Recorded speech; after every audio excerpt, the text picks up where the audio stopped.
In 2014, Alberto Del Rio's career plummeted as swiftly as it had soared. Once celebrated as a wealthy Mexican aristocrat, he secured the 2011 Royal Rumble, the Money in the Bank briefcase, and 4 world titles. But on August 7, 2014, WWE dismissed him for unprofessional conduct after he slapped a social media employee who allegedly made a racist remark during catering. Del Rio said the comment provoked him. WWE called it assault. Days later, he appeared at AAI's Triple Mania in Mexico, reclaiming his Alberto El Patron identity. He returned to WWE in 2015, defeating John Cena for the US title at Hell in a Cell. Trouble persisted, however. On August 17, 2016, WWE suspended him for a wellness policy violation. Instead of serving it, he opted out, leaving on September 9, 2016. Outside WWE, his problems grew. In 2017, Impact Wrestling suspended him and stripped his world title after a domestic violence incident. In 2020, he faced arrest in Texas for assault and kidnapping, though charges were dropped. When WWE acquired AAA in 2025, rumors of his return emerged, but WWE firmly stated they had no plans to rehire him. Insiders emphasized there was no way he'd return. A 6-month suspension from the Tijuana Commission for attacking a spectator further closed his path. His exclusion stems from a series of incidents making rehiring impossible. Alicia Fox, born Victoria Crawford, won fans with her athleticism and charisma, becoming Divas champion at the brand's peak. Behind the scenes, her struggle with alcohol defined her later WWE years. In April 2018, she argued with Travis Brown, Ronda Rousey's husband, in a hotel lobby before WrestleMania 34, appearing intoxicated. WWE barred her from backstage that weekend. A graver incident occurred on February 10, 2019, at a Saginaw, Michigan house show where she wrestled allegedly drunk, leading to a field sobriety test. Producer Arn Anderson was fired for allowing her to perform. WWE offered rehab. She initially declined, but later completed a 30-day program, which she credits for starting her recovery. Fox criticized WWE for turning her family's struggles into a Total Divas storyline, saying, "They exploited my pain for entertainment." Her contract expired in 2023, and she joined TNA in 2025. Ashley Massaro exploded onto the WWE scene after winning the 2005 Raw Diva Search, quickly becoming a television staple and fan favorite. Her story, however, ended in tragedy. In a 2016 affidavit tied to later lawsuits, Massaro alleged she was drugged and sexually assaulted at a U.S. military clinic during a 2006 Tribute to the Troops tour. She claimed she reported it to WWE executives, who urged silence to protect military ties. WWE denied knowing of the assault when allegations resurfaced. Massaro also said her career suffered after rejecting alleged advances from Vince McMahon, facing retaliation and diminished TV roles before her 2008 exit. WWE claims she left to care for her daughter, but documents and reports painted a darker picture. Her struggles persisted post-WWE, culminating in her 2019 suicide. Her affidavit re-emerged during investigations into WWE's workplace practices, with journalists citing her case to question the company's handling of allegations. WWE has not reinstated her in legacy packages, seen by many as a silent erasure. Austin Aries joined WWE in 2016 with a storied independent wrestling reputation, expecting similar acclaim. After a strong start, an orbital fracture in late 2016 sidelined him. Upon returning, he was placed in the cruiserweight division, which he openly resented, arguing he deserved main roster opportunities. His demands for better storylines clashed with management and peers, leading to his July 2017 release. Insiders said his attitude and locker room impact prompted the decision. His difficult reputation preceded WWE, marked by a disrespectful incident with TNA announcer Christy Hemme. Post-WWE, controversy followed.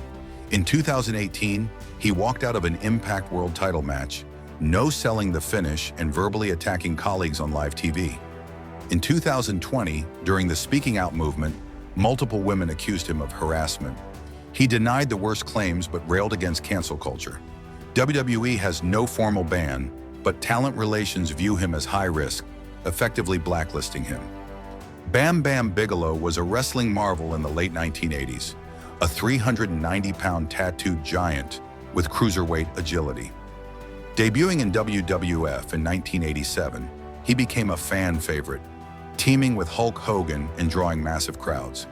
His first run ended in 1988 after a clash with Andre the Giant, who reportedly roughed him up in the ring. Battling knee injuries, Bigelow walked out mid-tour, later citing unfair treatment, and joined New Japan. Returning in 1992, WWE pushed him, culminating in a WrestleMania 11 match against NFL star Lawrence Taylor, which Bigelow carried to mainstream praise. Months later, he was gone. A 1995 kayfabe suspension hid real tensions. Bigelow felt targeted by the Clique, Shawn Michaels, Kevin Nash, Scott Hall, Triple H, and X-Pac, believing they politically undermined him.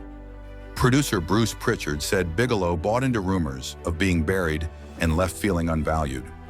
After his 2007 death, WWE initially omitted him from tributes until fan outcry prompted acknowledgement. Though not formally banned, his political fallout ended his WWE tenure. Barry Orton, son of Bob Orton Sr. and uncle to Randy Orton, had a brief in-ring career but left a lasting mark. In 1992, he exposed WWE's Ring Boy scandal, alleging sexual abuse by employees Terry Garvin, Mel Phillips, and Pat Patterson.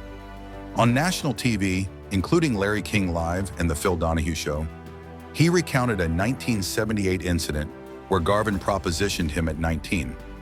His accusations against Vince McMahon for ignoring misconduct cost him dearly.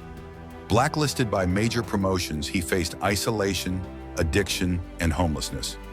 Years later, he admitted exaggerating some details and apologized to McMahon and Patterson, but the damage was irreversible. WWE never rehired or mentioned him again. After his 2021 death, fans mourned online, but WWE remained silent. Orton became a silent martyr, punished for speaking out too soon. Brian Kendrick, a creative cruiserweight standout, joined WWE in 2000, left and returned in 2005, holding the longest tag team title reign of the decade with Paul London.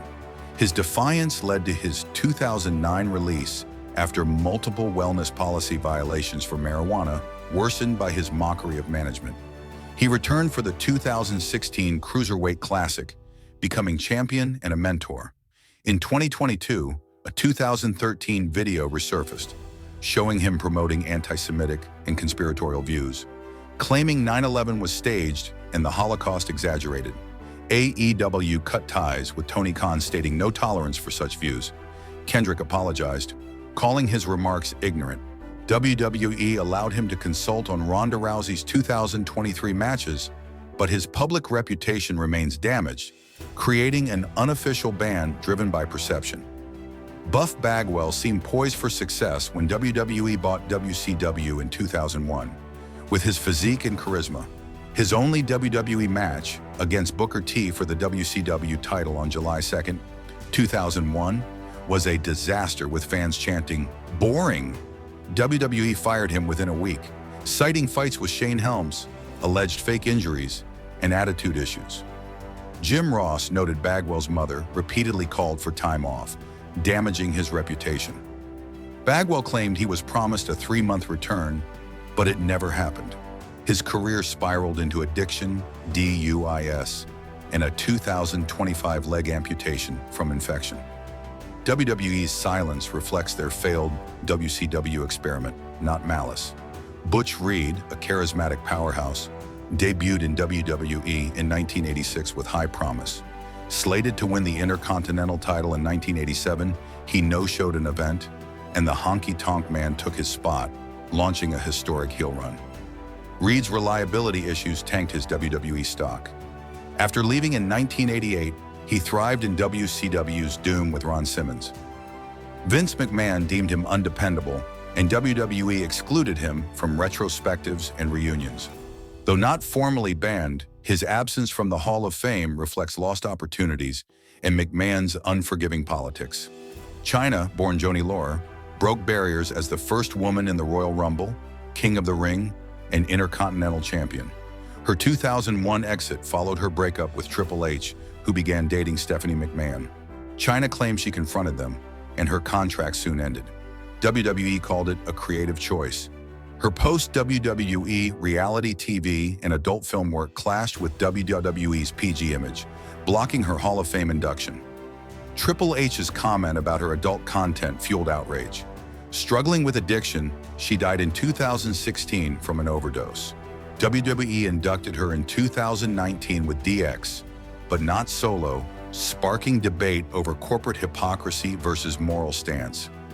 Chris Benoit's legacy as a technical wrestling genius was erased in June 2007 when he murdered his wife Nancy, son Daniel, and himself. Initially believing it a double homicide, WWE aired a Raw tribute. After police confirmed Benoit's guilt, WWE removed all references, merchandise, and his name from broadcasts. Vince McMahon called his actions unforgivable, prompting reforms like the wellness policy and CTE testing. Documentaries later contextualize his brain damage, but WWE's ban remains absolute, a moral and corporate necessity. Enzo Amore's charisma filled arenas until his January 2018 release as Cruiserweight Champion. A woman's Twitter accusation of sexual assault in a Phoenix hotel led to a police investigation.